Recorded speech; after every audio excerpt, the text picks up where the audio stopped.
Hey, so I know it's been a really long time, and I don't have any excuses. I just kind of got onto other projects and was busy surviving, as many of you are right now.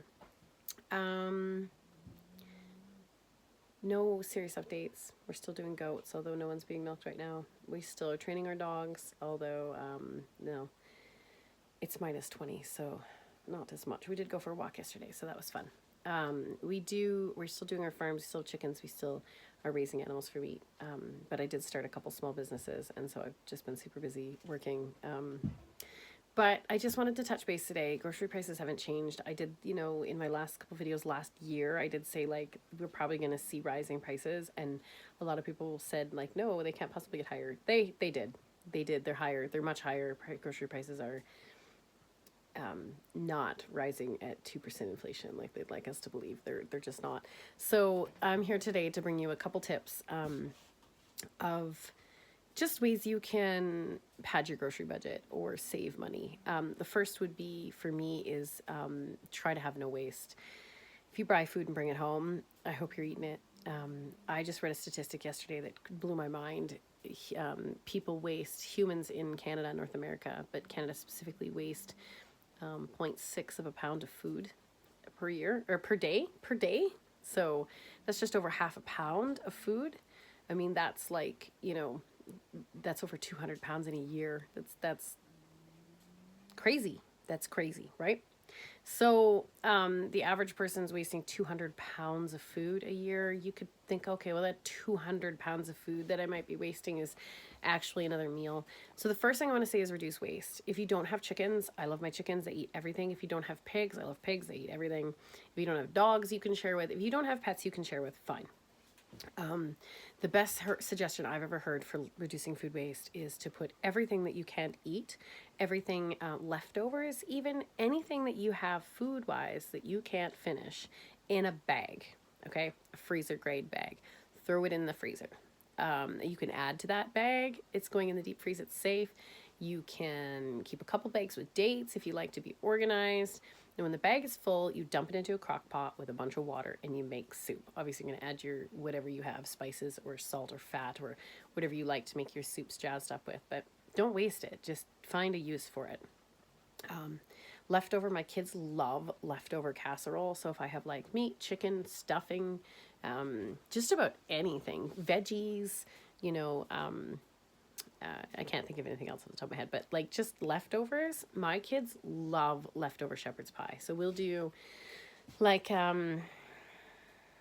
imagine shepherd's pie, where you make the leftovers with a nice gravy, except you don't have to do anything fancy. Just heat the leftovers up, place them in the bottom of the pan, pour a little gravy or something on top, put your mashed potatoes on top, and add some cheese and bake it in the oven, and it's going to be delicious. It's absolutely delicious. Those foods all go really well together. So no matter if it's peas or carrots or corn or chicken or beef or pork or whatever, use it. Don't waste it. Don't waste it. Make it a casserole, make it a soup, figure it out. Make a stew. Save that food. Save that food. So same goes with food scraps, onion peels, things like that, carrots, peelings, potato peelings. All that stuff actually makes a really, really nice broth. You could make an amazing broth for your soups with just your leftovers. So the only thing that goes, I was just watching this, it said the only thing that should be going into your compost or to your trash is eggshells and coffee grounds, and tea bags, and that is all that goes into my trash. And so not even trash, it goes into my compost bin, but like that, those are resources. All the rest of that food is resources. Stop wasting it. That's the first one. Number 2, buy bulk. Don't buy bulk if you don't need the food. Don't buy bulk in things that are going to go bad, but buy bulk. I mean, look at the sales. Is there carrots on sale? Great, grab 2 bags and find lots of meals with carrots that week. Is there, canned corn is on sale? Awesome. Buy as many as you can fit into your budget this week, because you might not see that sale again for a while. So what I've done is I've stocked my pantry so that there's nothing that I particularly need usually. So when I do go shopping, I can specifically shop sales and I can specifically shop deals, and I don't have to, go, oh, those potatoes are really expensive this week, but I got to grab some anyway. I don't have to do that. I've stocked my pantry and I shop sales specifically. Same as sales would be shopping in season. So for example, I live in Canada, and in BC we have tons of apples, beautiful, gorgeous, wonderful, locally grown apples. but they're not good anymore in January, February. They're, right now the apples are on the grocery store shelves are abysmal. They're sad and bruised, and at least a rotten one or so per bag. So those apples, I don't really want to spend $3 a pound on. No, thank you. So I bought apples in season. I bought tons and I canned them. I made canned apples. I did canned applesauce. I did dehydrated apples. Did they last me all season? No, of course not. We're already out of them. But I tried and it did pad our budget. And when apples started going up in price, I just looked at them because I didn't have to buy any because I had tons. So buy bulk when you can. Buy bulk in season. Buy bulk in sales. Don't buy stuff you don't need. Don't buy a million, pounds of meat if you don't have room in your freezer. You're not going to cook it. Like, don't buy things you won't eat. But definitely do think about those sales, because at the prices we're at, we need sales to afford food. Like, I almost pretty much don't buy canned food unless it's on sale anymore. It's insane. It's insane. It's insane. I saw canned apples and canned pumpkin around the holidays, $7.99. This is at Save On Foods. Save On Foods in BC. $7.99. Apples and pumpkin don't cost that much. I mean, they're cheap foods for the most part. Why are they $7.99 a can? That's crazy. I could can my own. I could freeze pumpkin. I can can apples. Like, we need to start doing things different. So buy bulk, buy in season, preserve it. That would take me right to step 3. You should be preserving every little bit of food you can't use. So we touched on that in number 1, where you can put your food into a freezer bag and make soups out of it. But the same goes with fruits and vegetables. They don't keep, fruits and veggies don't keep very well, specifically anything high in sugar. So most apples don't keep very well. The sweeter the apple, the more foamy they go quickly, like that kind of thing. So we do have storage carrots and storage potatoes and storage varieties of food. That's great. Storage onions, store those. But everything else, I mean, I don't say no to celery if it's on sale. I buy it as much as I can afford, and I dehydrate it. Why? Well, it goes into soups and stuff the same. So now I have dehydrated. I could also ground it and have celery powder for cooking. Preserve your food. Excuse me. Goodness. I think I was drinking coffee or something. So, also, if you haven't learned how to preserve food, we're going to do it. We're going to touch on that soon, but it's really simple.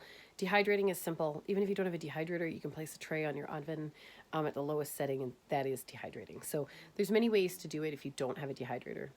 Canning food is also super easy. I don't do pressure canning yet because I'm terrified of things that make pressure, but the reason otherwise, I do a lot of water bath canning and a lot of dehydrating and a lot of freezing.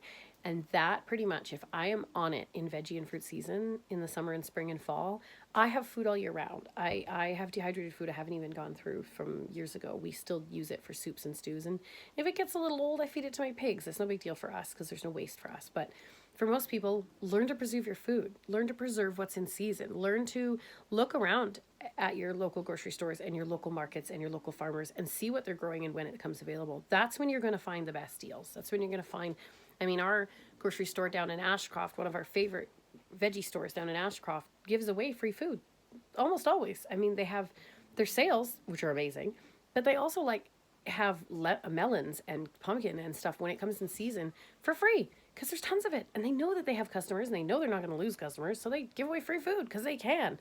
Take it home, preserve it, do something with it. I mean, yeah, your options are limited for certain things, but pumpkin freezes, melon freezes. I mean, apples are easy to dehydrate and can. Do it. Just do it. It's going to be worth it. You're going to have food that you bought when it was cheap. And later in the year, you don't need those foods. It actually feels really good to look at the $7.99 can of pumpkin and be like, who the f- is buying this? I can't afford this. I'm just a lowly single parent doing my best, So that's number 3. So for me then, number 4, stop buying processed food. I know it's hard. I love cereal. I love crackers. I love bread. I love snacks. Who doesn't? Stop it. Stop it. That crap is bad for you. You're paying a fortune for the processing. Stop it. Just cut out whatever you can. I know kids love their snacks. Don't get me wrong. I have 3 growing boys. They love snacks. In fact, snack is their favorite word. I swear to God, it's better than dinner. So I understand it's hard to cut out, but it's a necessity. You can't afford snacks anymore. If you're struggling with your grocery budget, snacks is going to be the first one to go. You're going to have to learn how. I mean, I still buy crackers. Who doesn't? But learn to bake bread. Learn to make biscuits. Super easy. I've got a cast iron biscuit recipe coming up. It's super, super easy. So, stop making snacks. Well, what am I going to do without snacks? Make food. Shocking. I know. Make ingredients. Buy ingredients and go home and make food. Granola bars are like 3 ingredients. I mean, seriously, how easy is that? They don't even have to bake them, okay? Cookies, anyone can make cookies. Anyone can make muffins. Anyone can make snacks, okay? You're paying $7 or $8 for 2 boxes of tiny little thin granola bars when oats and peanut butter aren't very expensive. I mean, honey is a little bit, but come on, make your own snacks. Chips, empty calories. I wouldn't buy chips. I occasionally buy a really good batch of corn chips. And the boys tend to spend their spending money on chips, but they have an allowance and they work hard for it. So if they want to buy chips with their money, I don't stop them. I want them to make their own financial decisions for the most part. But even that, even their money, occasionally I'm like, no, go in that store and buy a grocery, or buy an item that you want, but don't buy chips today. Like I do put limits on it, but I also want them to learn that if you spend that $6 on a bag of chips and then eat those chips, that's gone. That very short happiness you had while you were eating those chips, it's gone. That $6 is gone. Was it worth it? So a lot of times they say no. They're realizing that no, they didn't really want that $6 bag of chips now that it's gone. So keep in mind that kids crave salt and sugar, and if you can mitigate ways, healthy snacks, crackers and cheese, homemade cookies, homemade muffins, if you can mitigate ways to offer them a healthy snack that is not something you purchased at the store, for $7 a box, get them onto the healthy snacks. Make your own food. It's so easy. Which brings me to the last one. Try not to go out. Cook your own food at home. Buy the ingredients. Yes, it's hard. I don't do meal planning. I have no sense of organization when it comes to meal planning. I don't know what I'm doing for dinner tonight because I don't do meal planning. But I buy ingredients. I buy the same ingredients most of the time. I learn how to cook with them. I do watch cooking videos so I can get inspiration once in a while. And I just don't make an excuse anymore. I make shepherd's pies and soups and stews and and all varieties of one pot pasta because my kids love pasta. I actually have a cooking book coming out and it's going to be all about the one pot meals because cooking at home is super, super important to me. But I had to learn all these skills. I understand that it's a little daunting, but I promise you it's not that hard. Making food from scratch, like you're going to make a few mistakes. You're going to have the occasional meal where you're like, well, that didn't work out. What went wrong here? But for the most part, cooking is easy. Any one of you intelligent people who can click on a video and read the title could probably cook a lovely meal. It takes practice. It takes time. And everyone's different. That's the thing I love about cooking is my cooking suits my family. My cooking might not suit anyone else's family. I don't know. It doesn't matter because it's for my family. So I've gotten really good at cooking for my family. So you will get really good at cooking for your family. And as you learn to use ingredients and to waste nothing and to shop sales and to make sure that you're preserving your food and to make sure you're cooking real meals, you will have less desire to go out and eat that junk. I do. I almost never go out. We do occasionally go out to a nice restaurant or to a nice cafe, always local, always a small local business or a small local bistro or whatever because we want to support small families. And we don't crave it as much as we used to. So we do go out. It's a nice treat. We love it. The kids love it. And I like to treat them. Obviously, they're great kids and they work hard. We all work hard. But at the same time, just stop the habit. You don't need to get a coffee. You could make one at home. You don't need a snack before you go grocery shopping. You could make one. Don't go grocery shopping hungry, but I think I've said that before. So, dogs are being wild. All of these tips aside, be mindful. Shopping is hard these days because in every aisle, there's crap you don't need. And near the till, there's more crap you don't need. And they don't put the fruits and the carrots and the vegetables near the front. Of course not. They've learned through studies in psychology that you are more likely to pick up an item if it is set out in the aisle where you're practically tripping on it. All those little weird things you don't really want, they're colorful and you're drawn to them. They're put there on purpose. They're put there to trick you. They're put there so that you will see them, bump into them practically, and then buy them. Now, same goes with the candy and the magazines and all the garbage that's up near the tills. You don't need that crap. In fact, all of that is bad for you. But why is it front and center? Because it's addicting. It's a habit. And people are intrigued. Oh, look, I've been standing here 10 minutes. I've stared at that chocolate bar 22 times. I think I'm just going to get it. And you do. And heck, I do. I'm a psych major. And I still grab the chocolate bar from the chocolate bar display that I know is set there to trick me into buying it. I'm not dumb. I know, and I still do it. So I'm not calling you guys dumb. I'm not saying anyone's, weak or undisciplined or anything else. I'm just saying that these are tips that helped me. So, we started wasting nothing. We try to use all our food. It's easier for us because we have chickens, but we try to use all our food. 2, I always shop sales and seasonal. 3, I always preserve everything I can. 4, I cook at home for almost everything, including snacks. We don't buy hardly any snacks. I get a little lazy when I'm working lots, but we'll, for the most part. And, and lastly, we try not to get sucked into the culture. We try not to get sucked into the culture of taking food you don't need, buying colorful things you didn't really want. Like, I try really hard not to get sucked into that culture. Those tips alone have saved me hundreds of dollars a month. I would willing to bet $200 a week. We don't shop as much as we used to now because my system has changed and I buy more bulk. So we have a lot of what we use on hand. I make a lot of what we use from scratch. All of our bread, biscuits, everything's pretty much desserts. Everything's made from scratch now. And A, it's tastier. B, it's healthier. C, you can alter it. You can reduce sugar or whatever you want to do to it. You can use whole wheat. I use whole wheat in everything. I don't eat white flour. You can make alterations that are within your budget that will still accommodate your lifestyle. We eat amazing. I have never in my life eaten better. Even though the economy's crazy, even though the grocery prices are like vomit inducing. I mean, I get sick in the grocery store. Not literally, thank God, but I feel sick in the grocery store. And all of those things that have hit this world, I am saving money. I'm eating better than I've ever eaten in my life. We went carnivore for a while. We're not right now, but even eating carnivore, we were still saving money. It's not hard to be thrifty, and it's not bad to be thrifty. It's good. Most parents are going to raise children in an economy now where we're going to have to learn to be thrifty if we want to eat well. I don't want to eat Mr. Noodles. I don't want to eat KD. I don't want to eat that crap.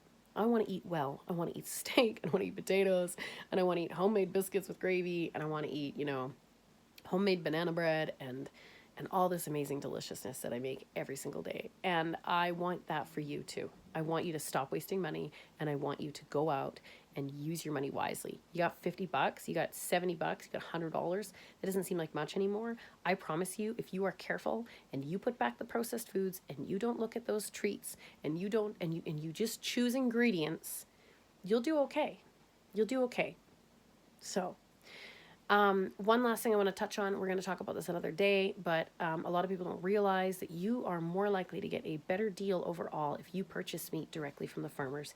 It seems expensive, but commercial meat is jacked up with water and all sorts of hormones that increase the weight of the meat. It doesn't mean you have a better meat or even more meat. So if you can buy your meat, your beef, your chicken, your goat, your eggs, your whatever else you get generally from farmers locally, A, you'll have a relationship with someone that has a source, even if the grocery stores are bare, because it has happened. B, you will not worry about your freezer if you put 400 pounds of beef in it. Do you know how I know? Because I know. So, and you won't stress if you're picking up, 2 dozen of the most beautiful eggs you've ever seen every week for $5 a dozen or $6 a dozen. You won't care what eggs are doing because you have yours sourced. You know what those chickens eat. You know how those cows were fed. You know what that food is going to cost you. You can budget, you can plan. I don't like the grocery store anymore. I used to love grocery shopping, and I still do like it, but it's not the same for me anymore. I've changed my life. I buy the groceries from the market in town when I can. I buy my beef locally. I buy my eggs when my chickens aren't producing locally. And I don't buy stuff from the store unless I have to, of course. So there it goes. There's some tips. I will get more in depth with them. We're going to talk about preserving. We're going to talk about making home foods, food from scratch at home. We're going to talk about the culture of ignoring all of the things that are set there just to make you spend money. We're going to talk about those things. I don't know when. I can't promise that. I'm just a busy mom trying to run several businesses, and I don't know when I'll get to you, but I will try, and I will keep doing this. So here's our coffee talks for today, February 2025. Don't know what happened to January. Thank God it's gone, though. And we will talk soon about real food prep. Have a good one. Bye-bye.